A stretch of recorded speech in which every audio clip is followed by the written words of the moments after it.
Ha?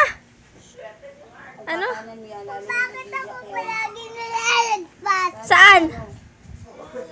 Sa Minecraft. Ano bang ginagawa mo?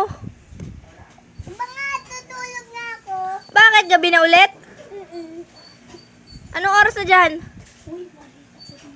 Ha? Anong oras na? Hindi ko alam. Uy, ba't tutulog ka na naman? Di ba umaga na? Hindi pa. Gabi na eh. Mami, paano ako makakapasok? Ano problema mo yan? Gusto mo maglaro niyan eh. Di ba?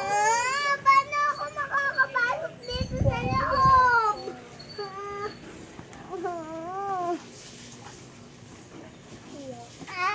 Alam ko na kung paano ako Ba't ka nga papasok? Hindi nga, kasi nga, papasok ako sa loob. Bakit? Matutulog ako eh. Ba't ka matutulog? Gabi na eh. Wala ka namang kama dyan eh. Meron akong kama. Saan? Sige, pakingin mo sa akin. Nandito sa loob. Kinukulong mo naman kasi yung sarili mo. Papasok na kasi ako doon. Kasi si Mami,